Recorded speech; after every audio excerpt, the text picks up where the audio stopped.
चलो खड़े हो जाओ।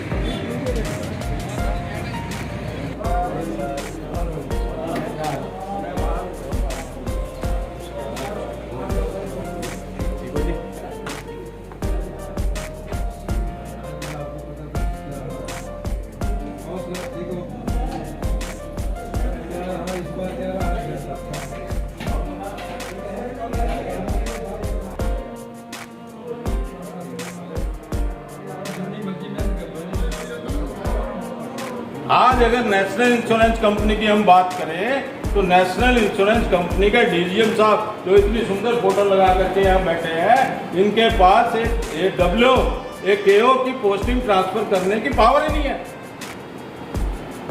बताइए आप पॉलिसी मैटर कहाँ है? मतलब इनके पास एक डब्ल्यू को या अगर आप बोले एओ भाई इसको यहाँ से यहाँ ट्रांसफर कर दो, उसको पावर ही नहीं। बाकी 3 कंपनियों में डीजीएम के पास एक एएम तक की पावर है, वो चाहे तो 24 घंटे में जिसको मर्जी जहाँ ट्रांसफर कर सकता है। तो पॉलिसी मैटर कहाँ स्टैंड करते हैं? हम कई बार गए, सब बोले मेरे पास पावर ही नहीं है। अरे काहे के लिए बैठे हो भाई? फिर दूसरे हमारे गए, जैसे पंकज गुप्ता की और की बात थी, मेरे यहाँ डीओ मर्ज हुआ यूनाइटेड इंडिया में, 2 डीओ मर्ज हुए मेरे डीओ के अंदर। 2 हमारे साथी थे जिसको हमने जहाँ कहा ये भिवानी भेज दो, मेरे ख्याल मैंने सुबह बात की, शाम को मेल पे ऑर्डर आ गए असिस्टेंट मैनेजर के। तो ये सारी चीजें रहती है साथ में। आज नेशनल के अंदर इतनी बुरी हालत है कि मैनेजमेंट सारी की सारी पावरें स्नैच करके बैठी है। इतना बुरा हाल। वहां मिस्टर ए के जहाज आपके डीजीएम होंगे, सुनते ही नहीं, किसी की बात ही नहीं सुनते। एक डीजीएम पर्सोनल है, जब हम स्ट्रक्चर मीटिंग में बात करने के लिए गए उनके साथ में, तो बैठे हैं सीएमडी साहब बैठे, मैडम थी उस समय सीएमडी जो रिटायर हो गई, और वो बैठे हैं, 2 जीएम बैठे हैं। तो हमने बात की, बात शुरू की, वो हर कौम के बात को वो झा साहब ही डील कर रहे हैं। ये बात ओके, देखते हैं, करते हैं, देखते हैं। थोड़ी देर तो हम देखते रहे, फिर मैंने ऑब्जर्व किया कि ये जरूर कुछ ना कुछ इस पर गड़बड़ लगती है। मैंने फिर साइड वाले वहाँ जो हमारे ऑफिस बिरर थे वेस्ट ईस्टर्न जोन के, मिस्टर सुनील विश्वास जो प्रेसिडेंट है ईस्टर्न जोन के, मैंने कहा ये कौन है? बोला ये मिस्टर जहाँ है, ये ऑफिसर एसोसिएशन के बहुत बड़े लीडर है यहाँ पटना से, बिहार से। मैं कहा अच्छा, इसलिए इधर से उधर दिखा रहे, तो इनको ये नहीं मालूम कि किस एसोसिएशन के साथ में टकर रहे। तो मैंने उनसे पूछा, मैं कहा mister Jha have you power? मेरा क्या बात?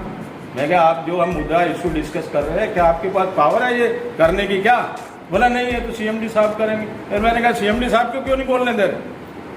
आप हर बात में टांग अड़ा रहे हो, हर बात में आप टांग अड़ा रहे हो। तो वो फिर समझ गया क्या मुद्दा है। सीएमडी साहब मैडम थी उस समय तेजेंद्र, उन्होंने रोका, नहीं ठीक कह रहे सचिन। तो इशू आगे चले।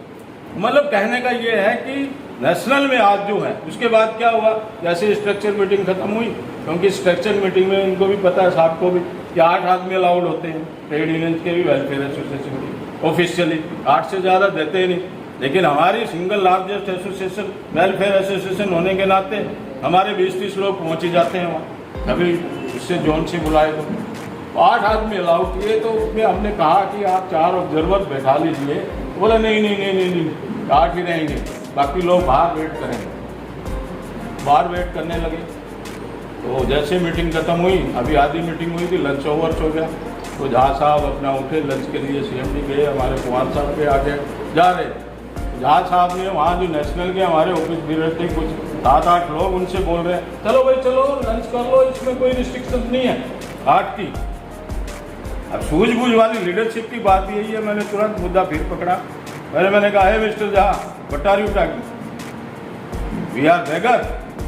मतलब क्या हुआ? मैं क्या आप मीटिंग में बैठने के लिए अलाउ नहीं कर रहे थे, अब आप बोल रहे हैं वहाँ रिस्ट्रिक्शन नहीं है, क्या आप भिखारी हैं? जाओ हम बाकाट करते हैं खाने का, नहीं जाते आपके खाने पे। अरे मैंने कहा मतलब वो बात बढ़ते बढ़ते सीएमडी साहब के पास पहुँचे। वो बोले क्या हुआ? बोला ये झा ने फिर पंगा लिया होगा। वो फिर आए, हम सब लोग बैठ गए वहाँ, और बिलीव करोगे आप, उन्होंने सॉरी फील की। सज्जन सॉरी यार, मुझे नहीं पता था कि आप ऐसे बात भी पकड़ते हैं। मैंने कहा मुझे भी नहीं लगता था कि आप ऐसे डील करते हैं। यू आर लीडर, आप लोगों को लीडर का एक सम्मान करना चाहिए। तो ये सारी चीज़ें हैं साथियों कि आज जो चेकअप है, हम वोट के लिए आप लोगों के बीच में आए हैं। जैसे बोलते हैं ना, आपने लिखा है we are because we care, तो वही हम बोल रहे हैं, we are because we care. Platform पे अलग अलग है, हमारी विचारधारा, हमारा सम्मान एक दूसरे का, एक रिगार्ड वही का वही। आप भी पब्लिक के लिए काम करना चाहते हैं, हम भी उसी तरह से काम करते हैं। तो मेरी रिक्वेस्ट है, ओपन प्लेटफॉर्म, ओपन हाउस से एज इट इज आपको ऑनर मिलेगा, एज इट इज आपको मान सम्मान मिलेगा, वो हमारा काम। और एक डेमोक्रेटिक एसोसिएशन, डेमोक्रेटिक सिस्टम से चलने वाली डिसिप्लिन्ड एसोसिएशन में आप आइए, सबका स्वागत है। तो मैं ज़्यादा समय न लेता हुआ आप लोगों के बीच में एक बार पुणे लेडीज़ मेरे जाने की तत्परता में है, क्योंकि घर पे काम होता है, मुझे पता है। तो मेरी गुजारिश है कि आप एक वेलफेयर एसोसिएशन में अगर हैं, SC/ST में तो 56 कोड है हमारा, अगर ऑफिसर्स में है तो 101 और 201, क्लास 3-4 के लिए, क्लास 2 के लिए 1-5। इन्हीं शब्दों के साथ में गुम्बर साहब और नेशनल के सभी और सभी शिक्षा की मैनेजमेंट का बहुत बहुत धन्यवाद करता हूं कि जिन्होंने मेरी बात को सुना। और मैं आग्रह करता हूं, पुनः आग्रह करता हूं कि आने वाली 30 तारीख को इन सब चीज़ों को भूल करके एक अच्छे तरीके से एक अच्छी इंडस्ट्री को में ट्रेड यूनियन चलाने के लिए हम सब मिलकर के एक अच्छा वातावरण इस इंडस्ट्री में देंगे, जो आने वाले समय में इस इंडस्ट्री को बचा सके। इन्हीं शब्दों के साथ सभी का बहुत बहुत धन्यवाद। Thank you.